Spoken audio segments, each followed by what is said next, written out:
आज किस जगह पे गली गली में तावीज़ों की दुकानें नहीं है, कहाँ कहाँ ठेकेदार नहीं मिलते हैं, लेकिन सलाम करता हूँ मुफ्ती आजम के तकवे को।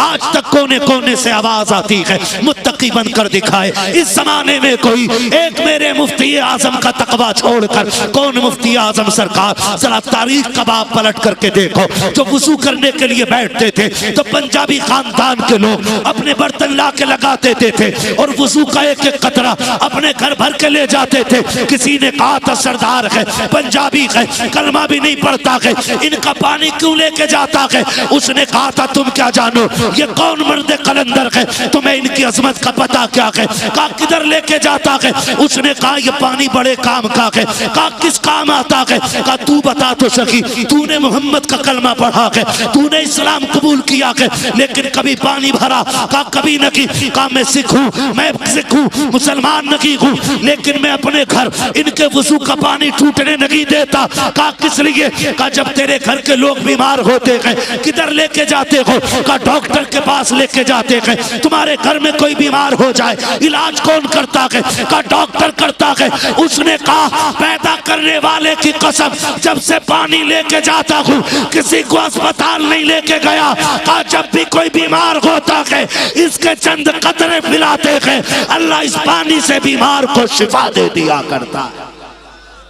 सुभान अल्लाह, सुभान अल्लाह, जिंदाबाद जिंदाबाद। वाह सुभान। उस जात को मुफ्ती आजम कहा जाता है। क्या बात है, माशाअल्लाह माशाअल्लाह। उस जात को सरकार मुफ्ती आजम कहा जाता है।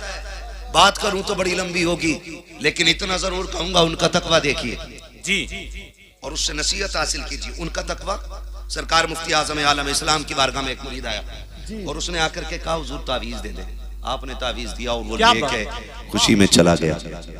मुफ्ती आजम हिंद की वो जात थी, ऐसा लगता था कि गैबी ताकतें या यूं कहें रिजालुल गैब आपके पीछे दस्तबस्ता खड़े रहते थे और मुंतजिर रहते थे कब अबरू का इशारा करें और कब हम काम पे लग जाएं। सुभान अल्लाह। उस जात को मुफ्ती आजम कहा जाता है। उस जात को मुफ्ती आजम, मैं भी तारुफ करा रहा हूं, फिर आपको 11 साल की इमामत समझ में आएगी। क्या बात है, फिर आपको 11 साल की इमामत समझ में आएगी। बहुत अच्छा। हाँ, इमाम होना और वो भी मुफ्ती आजम का। अल्लाह, उनके सामने तो ऐसे वैसे बैठ भी नहीं पाते थे। मुसल्ला तो बहुत बड़ी बात है जी, सच है। ऐसे वैसे बैठ नहीं पाते थे। मुरीद ने तावीज़ लिया और वो चला गया। 3-4 महीने बाद वापस आया। आपने फरमाया क्या हाल है? कहा बड़े मजे में कट रही है, जब से तावीज़ दिया बस मौज ही मौज है। फरमाने लगे तुझे तो सुकून मिल गया, लेकिन जब से तू गया है मुस्तफ़ा रजा एक रात सुकून से नहीं सोया है। मुरीद था, तड़प गया, हुजूर क्या गलती हो गई, खता हो गई मुझसे कोई? फरमाने लगे ना यार, तू जो कागज तावीज़ के लिए लाया था ना, अल्लाह, मैंने उस पे तावीज़ लिखा था तो आधे पे तावीज़ हो गया था, आधा बच गया था। अल्लाह। फरमाते मैं जब से तू गया है उस तावीज़ को तकिए के नीचे लग के लेटा रहता हूँ कि जब तू आएगा तेरी अमानत तेरे हवाले कर दी जाएगी। उस जात को मुफ्ती आजम कहा जाता है। सुभान अल्लाह। उस जात को मुफ्ती आजम कहा जाता है। उस जात को मुफ्ती आजम आलम इस्लाम कहा जाता है। और जो तकवा इस शान का होता है ना, तो फिर रब करामत का नूर अता फरमाता है। तब करामत का नूर अल्लाह अता फरमाता है, तब करामत। वहां मसला ये नहीं था कि किसी भी नाअहल को आला हज़रत की कुर्सी दे दी जाती। मुफ्ती आजम उस जात को कहा जाता है जिसे रो रो के आला हजरत ने दुआओं में मांगा था। हाँ, उस जात को मुफ्ती आजम कहा जाता है। आज वहां के चूमने के लायक होती। खुदा की कसम देखो, अल्लाह वाले वो होते हैं जिनसे बूढ़े नहीं, जवान नहीं, बच्चे भी इश्क करते हैं। जी, बच्चे भी इश्क करते हैं भाई। सरकार मुफ्ती आजम हिंद की जात है। पुराना शहर है बरेली शरीफ। सरकार मुफ्ती आजम हिंद का दौर है, समझे, अल्लाह करे समझ में आ जाए। कई बार लोग ना बकवास करते हैं, आला हज़रत बड़े मौलाना तो थे लेकिन वली नहीं थे। वली थे लेकिन मौलवी थे लेकिन वली नहीं थे, है ना? ये बात लोग करते हैं क्योंकि उनकी करामतें दिखाई नहीं देती। मैंने कहा गधों को करामतें कहाँ नजर आएंगी? उसकी जिंदगी तो हरे जंगल चरने में गुजर जाती है। आला हजरत की सबसे बड़ी करामत को मुफ्ती आजम कहा जाता है किधर, है किधर? मुफ्ती आजम कौन? सरकार मुफ्ती आजम आलम इस्लाम। आपसे किसी ने कहा आप आला हज़रत के बेटे, तो रो दिए। उसने कहा हुजूर मैंने तो सिर्फ इतना ही पूछा था, बेटे आप उनके? कहा मैं तेरी वजह से नहीं रोया, मैं अपनी वजह से रो दिया। कहा क्यों? क्या जब लोग ये कहते हैं तुम आला हज़रत के बेटे हो, तो कहते हैं मुझे अपनी नाकामी पे गैरत आती है। कहते हैं जैसा आला हज़रत के बेटे को होना चाहिए था वैसा मैं ना बन सका। ये कौन कह रहा है? ये कह रहे हैं जिन्होंने मुरीद का आधा कागज 3-4 महीने के बाद वापस किया है, और जिनकी अपनी शान ये है। सुने तब आला हज़रत भी समझ में आएंगे आपके। पुराने शहर की बच्ची ये छोटी सी, अब्बा से कहती बीमार हो गई किस्मत से, नविश्ते तकदीर गालिब आया, बच्ची बीमार हो गई। बीमार हुई, बच्ची ने कहा अब्बा मुझे नन्हे मियाँ या मुन्ने मियाँ, सरकार मुफ्ती आज़म को कहा जाता था प्यार से बरेली शरीफ में, कि मुझे नन्हे मियाँ को देखना है। अब्बा ने कहा बेटी ठीक हो जाएगी फिर दिखा लेंगे। बीमारी बढ़ती गई बढ़ती गई बढ़ती गई। पुराने शहर की बात है, बरेली की। फिर यह हुआ कि बच्ची का इंतकाल हो गया। तो बाप होता है ना। फिर बेटी का रिश्ता बाप से अजीब होता है। आप इससे समझ लें कि मेरे नबी जब कभी बाहर तशरीफ ले जाते ना, तो सबसे आखिर में अपनी बेटी से मिल के जाते थे, और जब बाहर से तशरीफ लाते तो सबसे पहले अपनी बेटी के घर आते थे, ताकि ये फासला सबसे कम मेरा और मेरी बेटी का होना चाहिए। आपको इससे बेटी का रुतबा समझ में आएगा और रिश्ता समझ में आएगा। बेटी का इंतकाल हुआ, बाप चीख मार के रोया। पीछे से बच्ची का चचा आ गया। उसने कहा भाई रोए क्यों? बेटी रब की अमानत थी, उसने ले ली। उसने कहा ये तो मैं भी जानता हूं, लेकिन रोना इस बात पर है कि मैं बेटी की आखिरी ख्वाहिश पूरी न कर सका। कहा क्या बात? का मैं चाहता था, मेरी बेटी की तमन्ना थी कि वो नन्हे मियाँ यानी मुफ्ती आजम को देखे, लेकिन मैंने सोचा ठीक हो जाएगी तब ले जाऊंगा। आज बेटी का इंतकाल हो गया है, ये रह रह के ख्याल सता रहा है, काश बीमारी में बेटी को लेके चला जाता। तो भाई ने भाई के कंधे पे हाथ रख के कहा था बेटी का इंतकाल हुआ है, अभी आला हजरत का बेटा सलामत है। का कहना क्या चाहते हो? का बेटी को गोद में उठा लो, चलो सौदा गिरान चलते हैं। चल के इंतकाल के बाद ही सही, बेटी न देख सकी तो क्या हुआ, कम से कम मुफ्ती आजम की निगाह तो पड़ जाएगी। जब लेकर के आप बाप बेटी के जनाजे को सौदा गिरान की गलियों में आया था, उसके आंसुओं की एक दीवार गवाह थी। ला करके सौदा गिरान में सरकार मुफ्ती आजम के शान अक़दस पे आए, ला करके एक तख्त पे लिटा दिया। सरकार मुफ्ती आजम आलम इस्लाम हालत नमाज में है, नमाज से हजरत फारिग हुए हैं, वजीफे में मसरूफ हो जाते हैं। पीछे बाप भी खड़ा है, बच्ची का चचा भी खड़ा हो जाता है। आपने सलाम फेरा, वजीफे से फारिग हुए, फरमाने लगे क्या बात है? का हुजूर दुनिया लुट गई है, बेटी दुनिया से चली गई है। का सरकार रोना इस बात पे आ रखा है, मेरी बेटी आपसे बड़ी मोहब्बत करती थी, आखिरी अय्याम में चाहती थी कि आपके चेहरे की ज़ियारत कर पाए। कहते लेकिन सरकार हमने ये सोचा ठीक हो जाएगी तब ले जाएंगे, लेकिन बेटी को मौत आ गई है। सरकार मुफ्ती आजम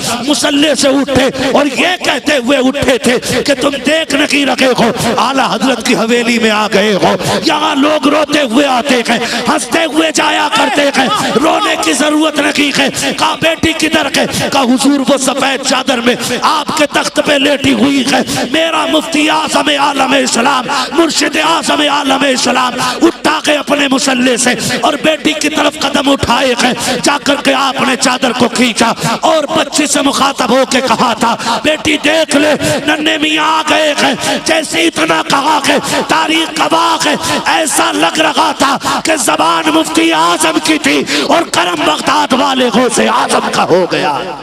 नारे तकबीर, नारे रिसालत, नारे गौसियत, मसलके आला हजरत फैजाने सरकार मुफ्ती आज़म सुभान अल्लाह, करामत सरकार मुफ्ती आज़म हिंद। बच्ची उठ के बैठ गई, बच्ची उठ के बैठ गई। खुदा की कसम सोच, बेटे की शान ये है तो फिर आला हजरत की शान कैसी होगी? फिर आला हजरत की शान कैसी? वली नहीं थे। हाँ, अब अंदाजा लगाइए, अब अंदाजा लगाइए जिनके कदमों में 1 मिनट बैठ करके किस्मत की महराज होती हो, तो जो उनके जलवों में एक नहीं बल्कि बरसों साथ रहा हो, और सिर्फ साथी ना हो साथी ही हो। क्या बात है, सुभान अल्लाह, साथी ही हो। फरमाया गया कि सफर से पहले हम सफर देख लिया करो। क्या बात, सफर से पहले हम सफर देख लिया करो। तो कुछ तो मेरे मुफ्ती आजम ने कारी अमानत रसूल में झांक के ऐसा देखा होगा ना कि जिसे साथ लेके चलने की सारी शर्तें पूरी होती होंगी। माशाअल्लाह माशाअल्लाह, क्या बात है। और मैं एक बात जानता हूं, ये उर्स की महफिल है, अल्लाह करे हमें उर्स के फयूज़ व बरकात मिल जाए। एक बात जानता हूं, मेरे वालिद भी अक्सर कहते हैं, बेटे या तो किसी के रंग में रंग जाओ या किसी को अपने रंग में रंग लो। क्या दो ही चीजें रखो, या तो किसी को अपने रंग में रंग लो या खुद किसी के रंग में रंग जाओ। मैं क्या बात करूं, किस पीर की मिसाल दूं, किस पीर की मिसाल दूं। चलो मैं सबसे बड़े पीर की मिसाल देता हूं। सबसे बड़े पीर को मोहम्मद रसूलुल्लाह कहा जाता है, सुभान अल्लाह सुभान अल्लाह, और उनके सबसे बड़े मुरीद को अबू बकर सिद्दीक कहा जाता है। सुभान अल्लाह रज़ी अल्लाह ताला, माशाअल्लाह। समझ रहे मेरी बात? मैं क्या बात है, क्या बात, पीर मुरीद का रिश्ता क्या होता है? क्या बात है हज़रत, सुभान अल्लाह माशाअल्लाह। पीर मुरीद का रिश्ता क्या होता है? ले चल पीर मैड़ के तीर, ले चल पीर, तमाशा बना रखा है, लेकर ये चल पीर। ये भी है पीरा मुरीदी का मतलब, समझे? मुरीद वो होता है जिसकी अपनी मर्जी कुछ नहीं चलती है, वो चलता ही पीर की मर्जी से। आज हजरत मसाइल ऐसे हो गए कि जो पीर साहब को बुला रहा वो पीर का पीर बन के बैठा है, अंदर नहीं जा सकते, हुजूर आराम फरमा रहे। हाँ क्या बात, ऐसा लगता है हुजूर यही है, पीर का पीर बैठ होके बैठा है। अच्छा है भाई, और इससे बड़ा नुकसान पहुंचा है बहुत ज्यादा। कई चमचों ने ताजुशरिया को बुलाया और दरवाजे पे बैठ गए। हाँ दरवाजे पे बैठ गए, नहीं तो छोड़े। काश अगर उन्होंने पाबंदियां न लगाई होती तो दीन का और भी काम हो जाता। जी बहुत अच्छा हजरत, और भी काम हो बात जाता। कही है यार, क्या बात। अगर उन्होंने पीर को बाप की बपोती न समझा होता ना तो आज सुन्नियत के और झंडे बुलंद हो गए होते। क्या बात कही यार, बहुत अच्छा, बहुत क्या, अच्छा। क्या ये सच नहीं है? मुंबई की जमीन है, हजरत आराम कर रहे हैं, 2 या रात का 1 बजा है, 3 बजे है, हजरत कमरे में लेटे, एक ने आके दरवाजा बजा दिया, साहिब खाना बाहर नहीं, कौन है? तो मुझे हजरत से मिलना। नहीं हजरत, हजरत ये बात अंदर सुन रहे थे। उसने जैसे डांट के भगाया ना, हजरत ने आवाज दी साहिब खाना को, वो फरमाया हमारा सामान लाओ। कहा क्योंकि हम जा रहे हैं। हुजूर गलती क्या हो गई? फरमाने लगे वो जो दरवाजे पे आके गया है ना, जितनी तकलीफ तूने उसको दी है ना, उससे ज्यादा तकलीफ मुझे हो गई है। अल्लाह वाले दिलों का ख्याल रखते हैं, दिलों का ख्याल रखते हैं। सरकारे ताजुशरिया नाराज हो गए, फरमाया बुला के ला जिसे धक्का दिया है। हो सकता है कोई मुझसे ज्यादा थका हुआ आया हो, कोई मुझसे ज्यादा थका हो, ये भी तो हो सकता। बुला के लाओ। तो मुरीद ऐसे हो गए, मैंने बुलाए तो हुजूर अब मेरे ही हैं, नौकर हैं तेरे बाप के, मुरीद बन, पीर का पीर ना बन। फैज उन्हें मिलता है कि जो मुरीद पीर की मर्जी पे राजी रहते हैं। वो फायदा हुआ है बरेली शरीफ के पास में ना, सरकारे ताजुशरिया, हम मुकद्दर के धनी हैं कि हमें उनका दामन मिला है। और सरकारे ताजुशरिया ने हजरत को तो बचपन ही में खिलाफत अता फरमाई। जी माशाअल्लाह। कितने साल? 6 महीने की उम्र में, सुभान अल्लाह। कितनी उम्र में? 8 महीने। कितने महीने में? 8 महीने की उम्र में ताजुशरिया ने खिलाफत अता फरमा दी। मैं इस पे बात नहीं करूंगा, उनके विसाल के बाद बहुत खलीफे हो गए, पता नहीं ख्वाब में खिलाफतें मिल रही हैं। बस अब बस अल्लाह आपको सलामत रखे। मैं जो बात अर्ज कर रहा था, कहां कहता? पीर के मुरीद रहो, पीर के पीर ना बनो। बरेली शरीफ के पास हजरत तशरीफ लाए, उसकी महफिल है, इसलिए ये बातें कर दे रहा हूं ताकि आपको भी सलीका आ जाए और पीर के साथ कैसे पेश आना ये हमें पता चल जाए। सरकार ताजुशरिया तशरीफ लाए ना, तो अल्लाह वाले जहां थे भीड़ लगी जाती है, भीड़ लग गई और जिस मकान में हजरत ठहरे थे ना, उस मकान से लगी हुई एक देवबंदी की मकान की पछीत थी, वो भी छत पे चढ़ गया। उसने हजरत को बैठे हुए देखा ना, उसके दिल में तमन्ना जागी मैं भी एक बार इनसे मुसाफा कर लूं। जैसी उतर के आया ना तो लोगों ने धक्का दिया, चल 24 नंबरी है, 24 नंबरी है।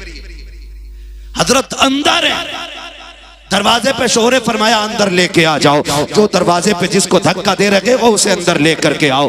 दीवाने की नजरों को जहां देख रहा है, दीवाना खुदा जाने कहां देख रहा है, फरमाया लेकर के आओ। जैसी वो अंदर आया है, उसने इजाजत चाही कि मैं आपका हाथ छूना चाहता हूं, आपको इजाजत हो तो मैं आपके हाथ को छूना चाहता हूं। हजरत ने फरमाया ठीक है, अगर ये चाहता है तो इसका हाथ मेरे हाथ तक ला दिया जाए। हाथ में हाथ दिया, उसने कहा छोड़ना नहीं, कहा फिर, कहा मुझे तौबा करा दीजिए, कलमा पढ़ा दीजिए।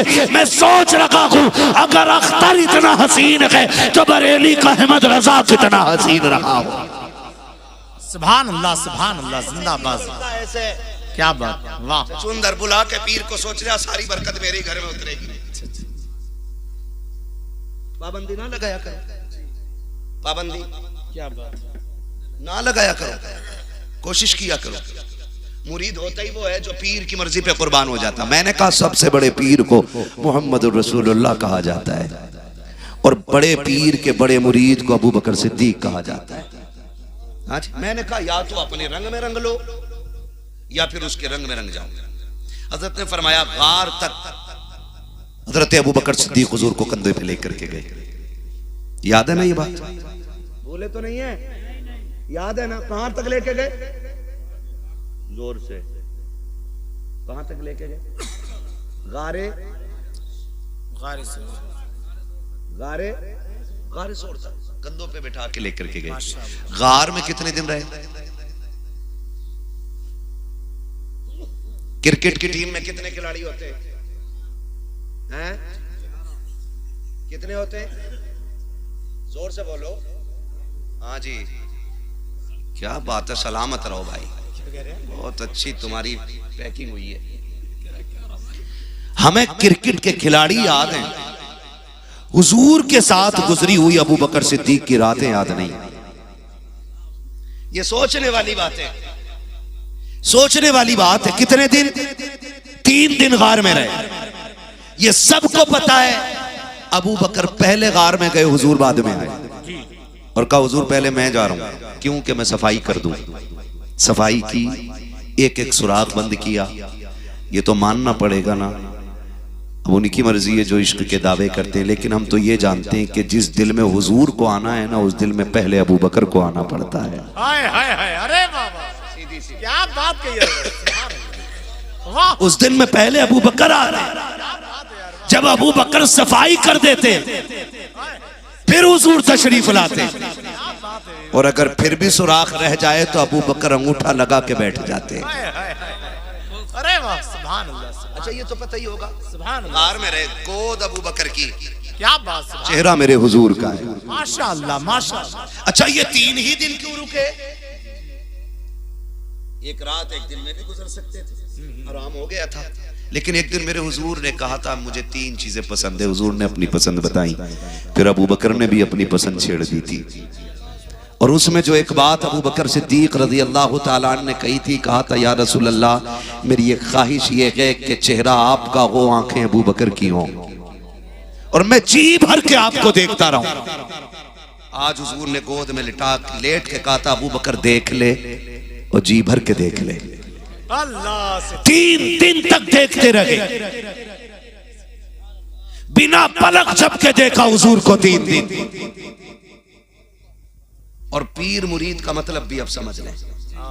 ये 3 दिन गार में रहे, और उसके बाद जब निकले गार से, मदीने वाले इस्तकबाल के लिए बाहर आ गए। आए के नहीं बोलो, कहां है? बाहर, जहां हुजूर ने पहला कयाम किया है, जिसको मस्जिद कुबा कहा जाता है। सुभान अल्लाह, मस्जिद कुबा।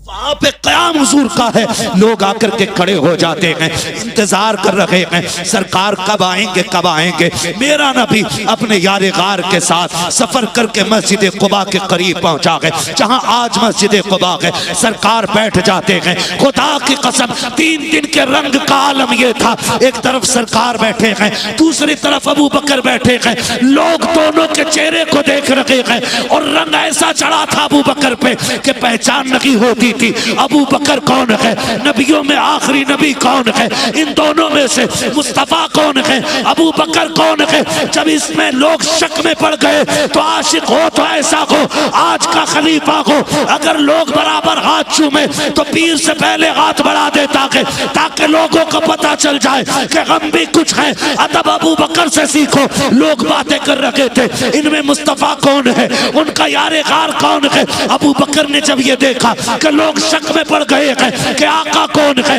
गुलाम कौन है, बैठे नहीं रहे, खड़े हो गए, अपने दामन का साया मेरे हुजूर के सर पे कर दिया ताकि लोगों को पता चल जाए जो बैठा है वो आका है, जो खड़ा है वो नौकर है। वाह वाह, जिंदाबाद इसे कहते हैं पीरा मुरीदी। क्या बात है, वाह, इसे कहते हैं रंग का चढ़ना। क्या बात है, माशाअल्लाह। तो नारे तकबीर। जरा पूरा मजमा अगर जाग रहा है तो अपने हाथों को उठाकर जवाब दे यार। नारे तकबीर, नारे रिसालत, हजरत सिद्दीक़ अकबर, मसलके आला हजरत। सिद्दीक ने जिस तरह उन्हें गार में देखा ना किसी यार ने यार का चाहा। सलाम, खैरियत है आप लोग? वाह वाह वाह, खैरियत है सारे? थके तो नहीं है ना अभी? ये मतलब पीर मुरीद का होता है। आज तो मुरीद होने का मतलब ही समझता है कि मुर्गी ने अंडा ना दिया, हजरत को फोन करो। कल से मुर्गी घर नहीं आई है, पीर साहब को फोन करो। भैंस ने लात मार दी तो पीर साहब को फोन करो। अरे भैंस पीर ने बांधी है, मुर्गी के पर पीर बांधेगा? सच्ची बात ही है ना, अब अहले दिल मिलते ही नहीं। अब अहले दिल मिलते ही नहीं। वो दौर और था कि जब लोग आके कहते थे वो रास्ता बताओ जिससे खुदा मिल जाता है। अब ऐसे लोग कहां मिलते?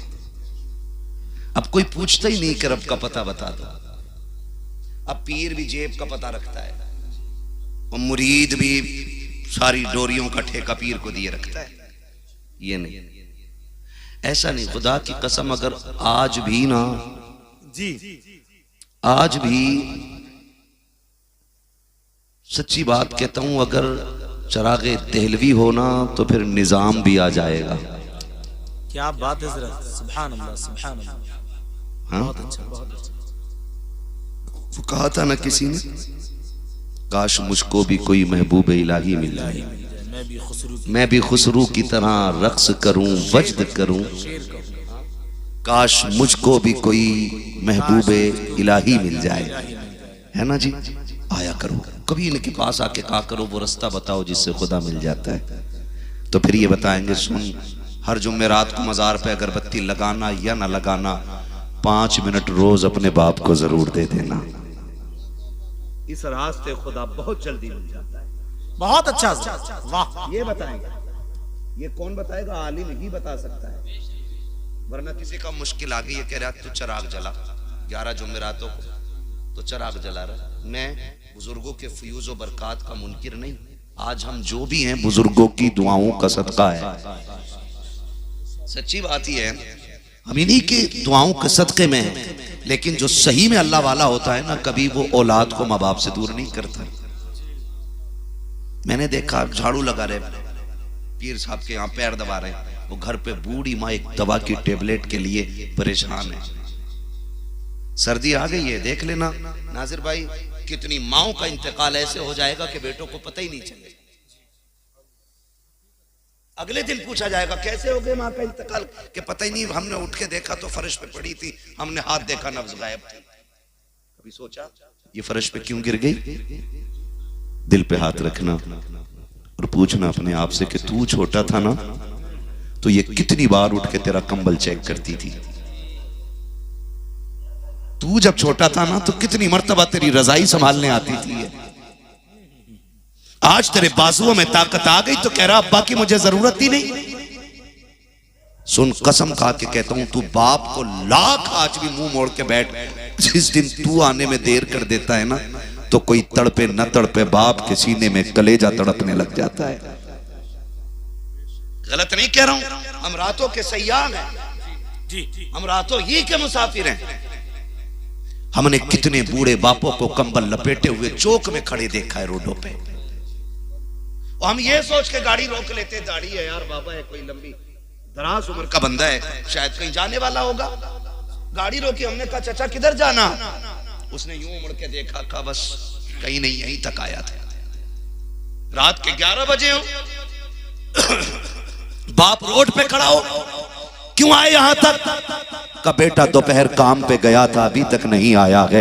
का बिस्तर पे लेटा नहीं हूं। चेहरा देख के कहता मौलवी लेके कहीं ना जा, बस दुआ कर जा खुदा बेटे को खैरियत से ले आए। खुदा की कसम खा के कहता हूं, तू 6 फीट का हो जाए, तेरी उम्र 32 साल हो जाए, तू एक दिन लेट हो जाता है, बाप रोड पे आके तुझे तलाश करना शुरू कर देता है। लाठी का सहारा लेके बाप रोड पे आ जाता है। कभी एक दिन भी बाप के लेट आने पे बता, कभी तू रोड तक आया है कि नहीं? कभी तूने लोगों से पूछा है कि नहीं मेरा बाप दोपहर हो गई है, मुझे नजर क्यों नहीं आ रहा है, शाम हो गई है, अभी तक आया क्यों नहीं है? कभी तूने किसी से पूछा कि नहीं? कभी पूछ के तो देखा कर, वो दरख्त के नीचे दोपहरी कौन काट गया है, वो किसी के दीवार के साए में शाम तक कौन पड़ा रह गया है? पूछ लोगों से मेरा बाप कहाँ है। हर बाप से पूछो बेटे का रवैया कैसा है, तो वो कहता खुदा ने जैसे बेटे मुझे दिए हैं सबको ऐसे अता करे। कभी बाप बेटे की बुराई नहीं करता है। अगर बेटा एक वक्त की रोटी ना दे, बाप फिर भी 3 वक्त का खाना बताता है, सिर्फ इसलिए ताकि बेटा रुसवा ना हो जाए। आज बेटों से कहना चाहता हूँ, तुम्हें खुदा का वास्ता देता हूँ, अगर ये 10 मरले का मकान बनाया है, अगर 5 माला बिल्डिंग खड़ी है, उसमें तेरी एसी भी है, गाड़ियां भी है, अगर बाप नहीं है तो ये सब की सब बर्बाद है, इनका कोई मतलब नहीं है। सुन, चप्पर डाल ले, बाप को बैठा दे, खुदा की कसम महल में वो दिल नहीं लगता जो बाप के होते हुए छप्पर में दिल लगा कर। क्या बात है, सुभान अल्लाह, सुभान अल्लाह। तू क्या जाने बाप क्या होता क्या है? बात है, तूने जिंदगी किस मोड़ पे लाके डाल दी? सुभान अल्लाह। खुदा का वास्ता दे रहा हूँ, ठंडी आ गई है, और मैं गारंटी के साथ कह रहा हूँ किसी का बाप नहीं बताएगा इस बात को कि बेटे ने रोटी दी है कि नहीं। मैं अभी आपसे हाथ उठवा लूं, सारे कह दो कि मेरे बाप के पास सबसे अच्छा कंबल है। अभी आपसे पूछ लूं आपकी बीवी अपने ससुर के साथ किस रवैये से पेश आती है, का जी वो अब्बा अब्बा ही कहती रहती है, उसके होठ सूख जाते हैं अब्बा अब्बा कहते कहते। लेकिन सुनो, राज तब नहीं खुलते जब पूछा जाता, राज तब खुलते हैं जब हाल नजर आता है। गारंटी दे रहा हूं, सुनो, हर बाप बेटे के ऐब छुपाता है, और सिर्फ इसलिए कि बेटे की इज्जत रह जाए। एक बाप पूरी जिंदगी में एक मकान ही तो बनाता है, वो भी तुम्हारे लिए। अगर बुढ़ापे में उसको उसी मकान से निकाल दिया जाए तो मियाँ घर चूंटी से भी छीनो ना तो उसको भी तकलीफ होती है। ये तो बाप है, तुमने इसे निकाल के, बहू कहती है तुम्हें शर्म नहीं आती, पूरा दिन घर में पड़े रहते हो, बाहर जाओ। जब बहुएं ये ताने देने लग जाए ना ससुर को, तो फिर मौलवी से मत पूछ कयामत कब आएगी, समझ ले कयामत दरवाजे पे आके खड़ी हो गई है। जिस एक छत को बाप ने बनाया था, आज ये इतना गरीब हो गया है कि आज उसी छत के नीचे उसके लिए जगह नहीं है। गारंटी देता हूं, लोग सारे बातें करते हैं और सारे बातें करते हैं कि जी मैं बाप की इज्जत करता हूं, मेरे बाप के पास सबसे अच्छा कंबल है और मेरे बाप के घर में इज्जत होती है, पहली रोटी बाप को दी जाती है। सुनो, आग बुझने के बाद, देखा होगा ना चौक में लोग आग जला लेते हैं, बैठ जाते हैं। आग बुझने के बाद, लोगों को चले जाने के बाद, राख के ठंडे हो जाने के बाद भी अगर कोई बूढ़ा उस राख के सहारे बैठा है ना, तो समझ लेना इसकी औलाद ने इसके बिस्तर तंग कर दिए। 3 मंजिल मकान होने के बावजूद अगर कोई बूढ़ा तेरी मेरी दीवार का साया ढूंढ रहा है तो समझ लेना इसका घर में रहना इसके बेटों को अच्छा नहीं लगता है। अल्लाह अकबर, अल्लाह। अब लिखो मेरी बात, यहां मजार पे नहीं, बगदाद शरीफ नहीं, करबला शरीफ नहीं, नजफ अशरफ शरीफ नहीं, मदीना शरीफ नहीं, काबे में भी जाके मर जाओ, इस हाल में कि तुम्हारा बाप तुमसे नाराज है, तो काबे में मरने वाले को भी खुदा उस वक्त तक जन्नत नहीं देगा जब तक बाप बेटे का हिसाब पूरा नहीं करा देगा। ये भी लिख लीजिए, ये भी लिख लीजिए। बाप कितनी बड़ी चीज है ना। हजरत अल्लामा बने बैठे हैं, मुफ्ती हैं, मिस्र से पढ़ के आए हैं। गारंटी है बाप ना होना तो डिग्रियां छोटी पड़ जाती है, लकब छोटे हो जाते हैं। बाप ना हो तो कोई मतलब नहीं रह जाता डिग्रियों का। सबसे बड़ी डिग्री तो तब लगती है जब बाप अपने बेटे को नाम लेके आवाज देता है। आज उसी बाप से नाराज होकर बेटे कोई देखने को तैयार ही नहीं, मेरे पीर साहब ने बुलाया, मैं 3 दिन उनके जाके खिदमत करूंगा। तेरा सबसे बड़ा पीर बाप भी है। पीर तो पीर है ही, लेकिन बाप भी पीर है। अगर मुर्शिदे बैत तुम्हारा रूहानी मुरब्बी है तो तुम्हारा बाप तुम्हारा जिस्मानी मुरब्बी है। सीधी बात करो। अगर रूह को निखारता पीर है ना तो जिस्म को सवारता बाप है। ये याद रखिएगा, बाप की कदर कर लेना यार। कभी उठ के चले जाया करो, अब्बा फरमाइए आइए कि नहीं, थोड़ी देर उनके कंबल में लेट के देख कि झूठ तो नहीं कह रहे। लेट उनके कंबल में, अगर ठंडा लग रहा है ना तो अपना भी ला के देते। मेरी बात याद रखना, अपना भी ला के देते ना, क्योंकि ये वो बाप है जिसने तेरी दवाई के लिए मौसम को मौसम ही नहीं जाना था। फिर क्या मेरे अब्बा ने मेरे लिए क्या किया, जिस मकान में दादा ने छोड़ा था उसमें अब्बा ने हमें छोड़ दी। मैं कहता हूं अगर तेरे बाप ने तुझे हलाल लुक़्मे खिला के पाल दिया है ना तो इससे बड़ा एहसान तेरे ऊपर कोई और नहीं हो सकता है। ये सबसे बड़ी बात है। मैं सोच रहा था कि जब कारी साहब क़िबला हमारे नाजिर भाई को लेफ्ट हैंड से लेने पे टोक सकते हैं तो बता उसकी जायज और नाजायज कमाई पे कितनी गहरी नजर रखनी पड़ती होगी। क्या बात, आप इस पे गौर कीजिए। मतलब ये नहीं कि मजार कितना बड़ा बना है, मतलब ये भी नहीं कि मुरीद कितने लापता ऐसे होते हैं कि खुदा की बारगाह के मकबूल होते हैं। कोई गारंटी नहीं है। तो हलाल लुक़्मे सबसे ज्यादा अहम है। बाप ने पाल दिया, मुझे तो तकलीफ होती है। मुझसे एक जवान ने फोन करके कहा था, मौलाना आपकी तकरीर मेरे अब्बा बहुत सुनते हैं, आप एक फोन करके उनसे कह दो कि वो रक्षा चलाना छोड़ दे। मैंने कहा क्यों? का बड़ी गैरत आती है जब लोग रक्षा चलाने वाले का बेटा कह के आवाज देते हैं। मैंने कहा कब से चला रखे हैं तुम्हारे बाप रक्षा? कहते वो अपनी जवानी से नहीं बल्कि जब से होश संभाला है तब से रक्षा चला रखे हैं। मैंने कहा फिर तो तू उसके तलवों को चूम लिया कर, उसके कदमों को बोसे दिया कर। उसने कहा क्यों? मैंने कहा एहसान मान रब का कि उसने ऐसा बाप दिया है कि जो पसीना बगा के खिलाता है, गरीब का खून निचोड़ के नहीं खिलाया करता। क्या बात है हज़रत, बहुत अच्छा, जिंदाबाद खिलाया करेंगे इंशाअल्लाह। क्या बात सकते हैं। सुभान अल्लाह, सुभान अल्लाह। ठीक है, या तो बाकी लोग बगैर बाप के आए हैं, या अब्बा रहा ही नहीं है, या अब्बा है मगर मानने को तैयार नहीं है। हाँ जी, मैं क्या उठवाऊंगा था? कितने लोग मरेंगे जरा हाथ उठा के बता दें। जिन्होंने नहीं उठाए अल्लाह उनकी जल्दी मलकुल मौत से मुलाकात कराते ताकि यकीन हो जाए कि एक दिन मरना है। मौत नहीं मांगी है, मुलाकात मांगी है। मुलाकात मांगी, मौत थोड़ी मांगी। यकीन पक्का हो जाएगा ना, फिर मरना ही है। मरना ही है ना, मरना है ना। तो कितने लोग चाहते हैं कि खुदा हमसे राजी हो जाए। जितनों ने हाथ उठाए अल्लाह हुजूर के सदक़े में सबको रब से राजी कर दे और सब से रब को राजी फरमाए। सुभान अल्लाह, सुभान अल्लाह। सुन रहे मेरी? करेंगे बाप की इज्जत इंशाअल्लाह, माँ की इज्जत करेंगे इंशाअल्लाह। कदर कर लो, जिस दिन ये नहीं होंगे ना बहुत याद आएगी, बहुत याद आएगी। ये मत सोचना कि जवानी से तुझे ही आई है ना। ये जो कब्रिस्तानों में लेटे हैं ना, कभी इनकी लाठी में से भी धुएं निकलते थे। क्या बात है। आज तो मूंछ का बड़ा लंबा झगड़ा मार दे जी, मूंछ का झगड़ा। कितने इमाम इसलिए निकाल दिए कि मेरा रखा हुआ है, तू क्यों रखेगा भाई? तू क्यों लाया, मैं लाऊंगा। जी जी जी। जिसकी कहीं नहीं चलती, बीवी भी जिसे लात मार के भगा देती है, वो इमाम साहब पे करता उसका मुंह क्यों नहीं खसोटा? क्या बात है। तुझे नहीं दिख रहा उल्लू के पट्टे? ये लोटा है, कहा पता है ना इमाम साहब के यहाँ क्यों रखा? तू भी उठा ले। शर्म करें, शर्म करें। जिनके दिल काले हो जाएं, फरमाया गया वो मस्जिद में झाड़ू लगाया करे। अल्लाह दिलों का मैल झाड़ू के सदके में दूर फरमा दिया करता है। लेकिन सारी जंग मस्जिद में होगी, सारी जंग कुत्ते लड़ा देते मस्जिद में 2 मिनट में। सारी सियासत, पूरा इलेक्शन, एक जगह गोली चल गई खाली पंखे को लेके, एक मर गया मस्जिद में।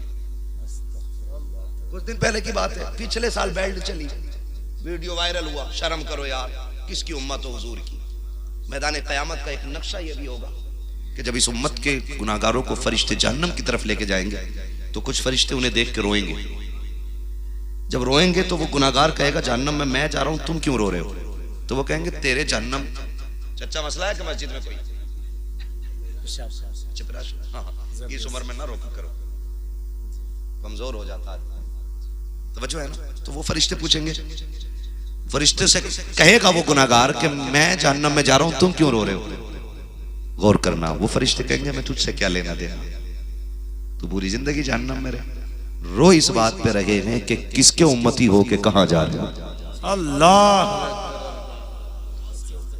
किसके उम्मती हो के कहां जा रहे हो?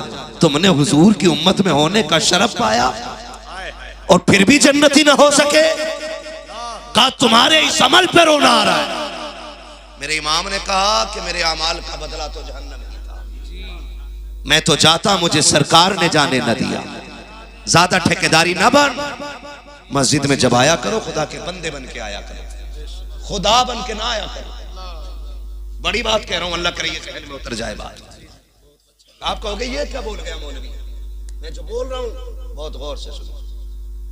मस्जिद है वो किसी के बाप की चौपाल नहीं।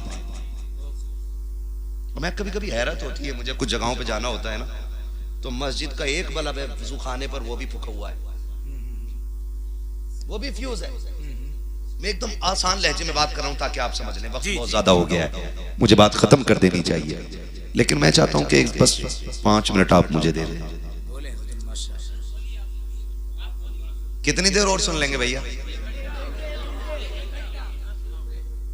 3 बजे? सिर्फ 1 घंटा? बस सुन ले मेरी थोड़ी सी बात। अल्लाह करे मैं समझ गया आपका सवाब क्या है, मगर मैं फिर कहूंगा किसी को इतना ना चाहो कि दम निकल जाए। इतने सुन लो कि आप सुनने के लायक रह जाओ और मैं सुनाने के लायक रह जाऊं। वरना जो कौम जलसे में बैठ के वाह वाह करती है ना, वाह वाह वाह, मौलवी लेट क्यों आया, वाह वाह वाह, हमने तो खरीद लिया था इसे, वाह वाह वाह। अच्छा, और जब मौलवी की किडनी फेल हो जाती है तो ये 5 रुपए का किराया देने तैयार नहीं होती। प्रूफ है हमारे पास है जी। तो भैया मोहब्बत इतनी करो कि मौलवी सुनाने के लायक रह जाए। हाँ हाँ, अल्लाह आपको सलामत रखे। मैं क्या बात कह रहा था?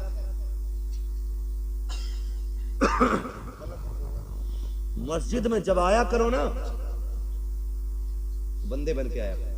मस्जिद में जाओ तो एक बल्ब वो भी फूका हुआ है, और अपने घर की कुमकुमियां भी अगर फेल हो गई ना, फौरन लाइट में सुन बैठ, टिमटिमियां बंद हो गई, तेरी टिमटिम जलाने भी आ जाता है। अल्लाह के घर में अंधेरा रहता है, फिर किस मुंह से कहते हो कि हम अल्लाह से प्यार करते हैं? है कोई शिकल? आज ले उनकी पनाह मदद मांगो उनसे, कल न मानेंगे कयामत में अगर मान गया। है कोई मोहब्बत का तकाजा? मस्जिदें वीरान और घरों की लाइटें 6-6 बिला बजे चल रही, और हम तो इतने बड़े खसाब है, अगर समर चल लिया, बटन खुला है, किसी ने कह दी पानी बह रहा, कह रहा तू कौन होता है बंद कराने वाला? मेरा समर बिल मैं दे रहा हूं। इसमें ठेकेदारी समझता? जितना लट फिरेगा कयामत के दिन, सारी ठेकेदारी 2 मिनट में निकल जाएगी जी। हुजूर ने फरमाया कि पानी भी हिसाब से खर्च किया करो, इसका हिसाब देना। और तू समर की टोटी खोल के भूल गया, किसी ने टोका तो तेरी नाक टेढ़ी हो गई। किस मुंह से कहते हो तेरे घर में उजाला, अल्लाह के घर में अंधेरा? तेरे घर पे हर साल पेंट होता है, मस्जिद तो हमारे बड़े अब्बा ने बनवाई थी, वो टूट के गिर रही है, वो किसी को नहीं दिखती है। फिर कुरान क्यों कहता है लन तनालुल बिर्रा हत्ता तुनफिकू मिम्मा तुहिब्बून? कभी इसका मतलब समझा तुमने? उस वक्त तक आप भलाई को नहीं पहुंच सकते हो जब तक रब की बारगाह में वो ना दो जो तुम्हें सबसे ज्यादा प्यारा है। वो देने का नाजिर भाई अल्लाह खैर करे। हजरत वो जुमे के दिन गोल कुड़कुड़िया घूमती है तो कुछ तो 10 का नोट बजा के डालते हैं, हमने 10 रुपए दे दिए, और कुछ फटे नोट तय बना के डालते हैं। ऐसा ऐसा नोट जुमे के दिन निकलता है कि आधा 10 का और आधा 20 का और चिपका के चला दिया। ना 10 में चले ना 20 में चले। तुम पे ही रहे चचा, इतनी बड़ी जिम्मेदारी संभाली है, अल्लाह करे आप दाढ़ी भी रख लें। माशाअल्लाह। मैं चाहता हूं मस्जिद के जिम्मेदार लोग दाढ़ी वाले होने चाहिए। बिल्कुल होना चाहिए। रखेंगे ना इंशाअल्लाह।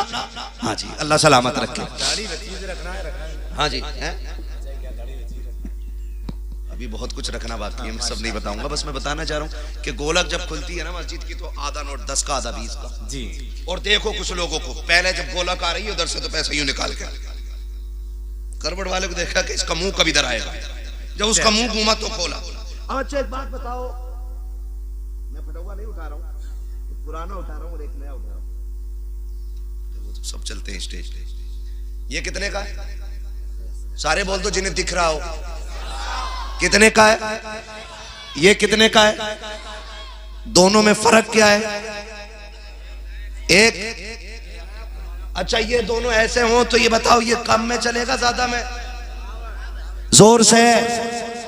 लेकिन मस्जिद में ऐसे करके 6-7 नोट लेके बैठा होगा, उसमें छांट रहा फटा कौन सा, फिर कह रहा ओहो ये ऐसे अब डाल दिया। तू क्या लगता है जो तेरे दिल के वसवसों को जानता है खुदा, वो तेरी इस चोरी को नहीं जानता? क्या वो फरिश्तों में जिक्र नहीं करता होगा कि मुझसे मोहब्बत का दावा और फटा नोट मुझे दे के जा रहा है, नया नोट ये लेकर के जा रहा है? क्या तेरा बिगड़ जाता जब तू रब की बारगाह में देख ही रहा था, नेक नियति से ये कहता नोट तो बराबर चलेंगे लेकिन खुदा को वो दूंगा जो सबसे ज्यादा नया होगा, खुदा को वो दूंगा जो सबसे ज्यादा अच्छा होगा। फटा नोट दे करके एक दुआ में 56 करोड़ मांगने वालों, दुआएं उनकी कबूल नहीं होती जो रब को फटा देते हैं। रब उनकी पहले सुन के अताएं करता है, उनको पहले देता है जो अपनी जान से ज्यादा खुदा से प्यार किया करते हैं। सुभान अल्लाह, सुभान अल्लाह। डंडी मार रहा, इतनी डंडी मारी हो, इधर मरा बेटा, अगले दिन कह रहा मैंने अपने अब्बा को जन्नत में देखा। ले भाई फ्री में फौरन, ताकि लोगों में हुस्न ज़न पैदा हो जाए, अच्छा ख्याल, अरे इसका अब्बा जन्नती था। अबे अमल क्या था? कई बार कुत्ते को पानी पिला दिया था बस। और ये जो इंसानों का गला घोट के वो मरा है, ये जो 5 से हराम की जोत रहा था, इसका कोई हिसाब नहीं होना। खाली कुत्ते का पानी ले जाएगा तुझे जन्नत में। डरो अल्लाह से। मैं कभी कभी सोचता हूँ हमें हो क्या गया, कब्र पे खड़े होकर बेटा कह रहा जिसका मेरे अब्बा पे कर्जा हो माफ कर दे या मुझसे ले ले। खुदा की मशीयत आवाज दे के कहती है मुंह बंद कर, अब किताब बंद हो गई है। हक का मसला था तो इसी को फाइनल करके जाना था। थप्पड़ इसने मारा था, माफी इसे मांगनी थी। गरीब को जलील इसने किया था तो गरीब के आगे हाथ इसे जोड़ने थे। अब तेरे हाथ जोड़ने से काम नहीं चलेगा। ये वही है ना जो पंचायत में बैठ के कहता था औकात मेरे जमीन में गाड़ दूंगा। ये वही है ना जो ये कहता था तेरे जैसों को मिट्टी में मिला दिया है। ये वही है ना जो कहता था तेरे जैसे मेरे जेब में रहते हैं। इसको रोज 70 मरतबा कब्र आवाज दे के कहती रही होश में आ जा, होश में आ जा, लेकिन इसने होश के नाखून नहीं लिए। मसीयत का नकीब कहता है अब तू जबान को ताला लगा, अब मैं इसे इसकी औकात याद दिलाऊंगा। और यारों कोई जमीन के ऊपर रोज छुपाने वाले मिल जाते हैं, लेकिन अगर कब्र में रोना पड़ा कोई छुपाने वाला नसीब नहीं होगा। इसलिए मैं चाहता हूँ मरने से पहले अपने हुकूक बराबर कर लो, एक दूसरे को राजी कर लो, आंख नाक मूंछ के झगड़ों को एक तरफ डाल दो और ये ऐलान कर दो कि मोहम्मद से वफा तूने तो गम तेरे है, ये जगह चीज है क्या लो हो कलम तेरे। सुभान अल्लाह। महफिल से उठ के नारा लगाए यार, सुभान अल्लाह, लगाए नारा। सारे लोग जवाब दे जरा मुझे। बहुत अच्छा, बहुत अच्छा।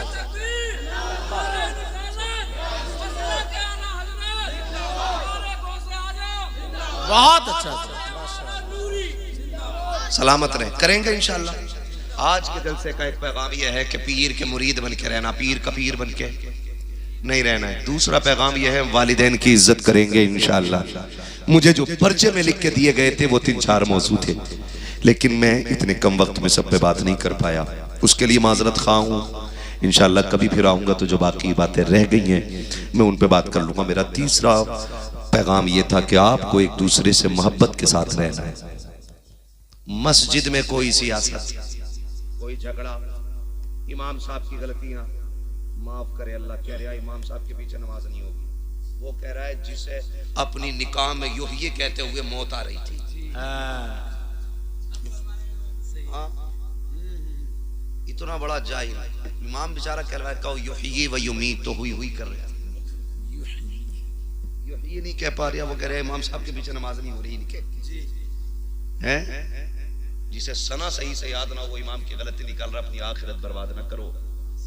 कब्रिस्तान जाया करो, टूटी कब्रें देखा करो, वहां पे कफन भी दिखाई देंगे, लकड़ियां भी दिखाई देंगी, धागे भी कफन के दिखाई देंगे। पूछना उन पे आवाज दे के, कहो कैसी गुजर रही है, वो कहेंगे हम सोचते थे कि जिसके पास दौलत ज्यादा है वही इज्जत वाला है, जिसके पास इमारतें बड़ी हैं वो इज्जत वाला है, जिसके पास दुनिया की शान और शौकत है वो कामयाब है। तो वो कहेंगे जब कब्र में आए तो पता चला कि मिट्टी के नीचे जमीन का सिक्का नहीं, मोहम्मद अरबी की गुलामी का सिक्का चला करता है। वहां की तैयारी करके चलो यार। क्या क्या है यार, क्या है? कह रहे नहीं बात नीचे नहीं होने देनी है, बात औकात उस दिन पता चलेगी जब तेरे अपने बेटे भी तुझे हाथ लगाने से इनकार कर देंगे। मर जाए बंदा तो बेटे नहीं आते कपड़े उतारने, करे ना भाई मुझे डर लग रहा है, कब्र में उतारने बेटे नहीं उतरते, और तू मरा जा रहा है। औकात क्या है तेरी? हुए नामवर बेनिशां कैसे कैसे, जमी खा गई आसमां कैसे कैसे। बड़े बड़े चले गए हैं और बड़े बड़े चले जाएंगे मिट्टी में, बचना कोई नहीं है।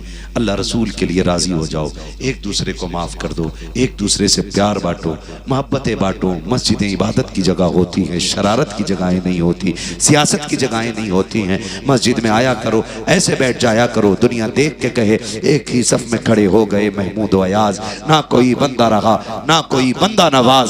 मस्जिदों में आया करो तो रब के बंदे बन के बैठा करो, गर्दनें झुका के बैठा करो, वहां घमंड न दिखाना, तकब्बुर न करना, वरना सोच लेना जब अल्लाह गिराएगा कोई उठाने वाला नसीब नहीं होगा। जिस दिन वो तेरी कमर के घमंड का सरिया तोड़ेगा, उसने टेढ़ा कर दिया, कोई सीधा करने वाला नहीं मिलेगा। लाख दौलत लगा लेना, क्या तुमने नहीं देखा लोग 10-10 करोड़ लिए फिरते हैं, कहीं ये फोड़ा ठीक कर दो, डॉक्टर कहते हैं कुल कायनात भी दे देगा, तब भी कुछ नहीं होने वाला है। सिकंदर का नाम तो सुना होगा, दुनिया को फतह करने की फिक्र लेके चलने वाला, लश्कर जर्रार के साथ दुनिया पे कब्जा करने वाला, जंगल से गुजर रहा था, सांप ने काटा, जहर फैलने लगा, उसने अपने वजीर को बुलाया, कहा कि हाल क्या है? तबीबों ने कह दिया है कि अब ये मर्ज घटने वाला नहीं है। उसने कहा कि मैं बचूंगा नहीं, कहा नहीं, तबीबों ने कह दिया है जहर इतना फैल गया है कि अब तू बचने वाला नहीं है। उसने कहा एक काम करो, तो ऐलान कर दो कि कोई मेरी आधी दौलत ले ले और मुझे इतनी सांसें दे दे कि मैं अपने वतन में जाके मर जाऊं। लोग हंसने लग गए, कहा कैसी बात कर रखे हो, आधी दौलत में भी कोई सांसें दे सकता है। उसने कहा ऐसा करो, मेरी सारी जायदाद कायनात ले लो, मुझे इतनी सांसें उधार दिला दो कि अपने वतन में मर जाऊं। तो उसके साथ अहले अकल लोग थे, उन्होंने कहा था बादशाह पागल हो गया है क्या, सांसें जितनी होती हैं उतनी रहती हैं, कुल कायनात लेकर भी तुझे एक सांस नहीं दिला सकता कोई। दुनिया ने देखा सिकंदर जैसा दौलत वाला एड़ी रगड़ के मर गया था, एक सांस उधार न मिल सकी। ओ खुदा के वास्ते एड़ी रगड़ के ना मरो, बल्कि इस शान से दुनिया से जाओ। जब रूह निकल रही हो तो तुम खुश हो के कहो लेकिन मैं इसके रुखे शाय का दाग लेके चले,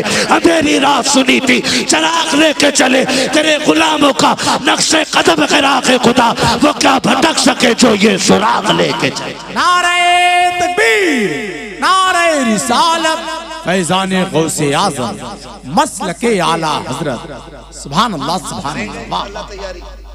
अल्लाह का घर सजा ले, उसे सस्तों से भी आबाद करें, उसे तामीरी एतबार से भी आबाद करें। मस्जिदों में दिल उन्हीं का लगता है जिनके घर जन्नत में बन जाया करते, और जो रब के घर उजाड़ता है अल्लाह उनके घरों को उजाड़ देता है। ये याद रखिएगा, कोई पीर का तावीज़ किसी कलंदर की दुआ नहीं बचाएगी। खुदा से टक्कर कोई ले ले, किसकी औकात है ये? किसी की कोई औकात नहीं। वो कुन से कायनात बनाने वाला और एक लम्हे में कायनात को मिट्टी में मिलाने वाला, बल्कि मिट्टी को भी खत्म करने वाला मेरा रब है। ये उसकी जात है। खुदारा डरें अल्लाह से, आखिरत की तैयारी करें। ये बुजुर्गों की महफिल है, इसमें बरकतें हासिल कीजिए। हाँ, कोशिश करेंगे इंशाअल्लाह, एक दूसरे को प्यार करेंगे। मुफ्ती साहब क़िबला तशरीफ फरमाएं, हमारे सर के ताज हैं, हमारे सामने हमारे बुजुर्गों की ये अमानत भी हैं और यादगार भी हैं। इनके चेहरे को देखो तो कारी साहब क़िबला का चेहरा याद आता है। वो भी बड़े सख्त थे दीन के मामले में और शरीयत मुस्तफ़ा के मामले में, कभी किसी से दबे नहीं, डरे नहीं। जो बात कहनी थी डंके की चोट पे कही। उन्होंने शरीयत की हिमायत की। कायनात में आज दुनिया के अंदर, दुनियाए सुन्नियत में कारी अमानत रसूल का तज़किरा होता है। फिर उनके मज़ार से आवाज़ आती, जब तक बिके न थे तो कोई पूछता न था, तुमने खरीद कर हमें अनमोल कर दिया। कोशिश कीजिएगा एक दूसरे को माफ करेंगे। फरमाया गया जो रूठे हुए भाई को पहले सलाम करेगा अल्लाह उसे पहले जन्नत में दाखिल फरमा देगा। करेंगे ना इंशाअल्लाह। रवैये अच्छे कीजिएगा। अल्लाह हमारी नस्लों को महबूब के सदक़े में सिराते मुस्तकीम पे गामज़न रहने की तौफीक अता फरमाए। और मैं आखिरी बात कह जाऊं, मैं मुबारकबाद पेश करूं। रामपुर जिला है ना, रामपुर ही जिला है ना भाई जी। रामपुर जिले में जितने उर्स हो रहे हैं 99% उनमें ढोलक बज रहा। 99% रामपुर वालों पे पता नहीं अभी दीन आया नहीं है क्या, बड़ा लेट आ रहा है। मैं मुबारकबाद पेश करता हूँ कमेटी वालों को जिन्होंने उर्स की महफिल में मदीने वाले की बातें कराई हैं और ऐसे लोगों को बुलाया है, ऐसे लोगों को बुलाया है कि कैसे आकाओं का बंदा हूँ रजा, बोल बाले मेरी सरकारों के। मैं मुबारकबाद पेश करता हूँ कि आपने कोई ढोला, कोई ढम्मक, कोई गवैया, कोई नचनिया नहीं बुलाया। साहिब मज़ार भी राजी होते होंगे, कहते होंगे नवासे की महफिल में नाना की बातें हो रही हैं, है ना। अल्लाह हमारी कौम को अक्ल सलीम अता फरमाए और उन्हें शरीयत मुस्तफ़ा पे अमल की तौफीक अता फरमाए। मुबारकबाद के मुस्तहिक़ हैं। खुदा इस कमेटी को सलामत रखे और इस कमेटी के ज़रिए खुदा करे ये दीन का काम आखिरी रोज़ तक चलता रहे। कह दो आमीन, और ज़ोर से कह दो आमीन। अपने बच्चों को तालीम से रास्ता पे रास्ता करें, अपने बच्चों को पढ़ाइएगा। बस जो हुए गलत उनको माफ़ फरमाए रब्बे कायनात। ज़िंदगी ने दिया साथ, फिर होगी मुलाकात। चमन रहा फूल खिलेंगे, ज़िंदगी रही फिर मिलेंगे। मुसाफिर हम भी, मुसाफिर हो तुम भी, किसी मोड़ पर फिर मुलाकात होगी। सारे लोग कलमा शरीफ पढ़ लीजिए, ला इलाहा इल्लल्लाह। और ज़ोर से पढ़ने, ला इलाहा इल्लल्लाह। और ज़ोर से, ला इलाहा इल्लल्लाह मुहम्मद रसूलुल्लाह अस्तगफिरुल्लाह रब्बी मिन कुल्लि ज़ंबि व अतूबु इलैहि व मा अलैना इल्लल बलाग। अस्सलामु अलैकुम व रहमतुल्लाह।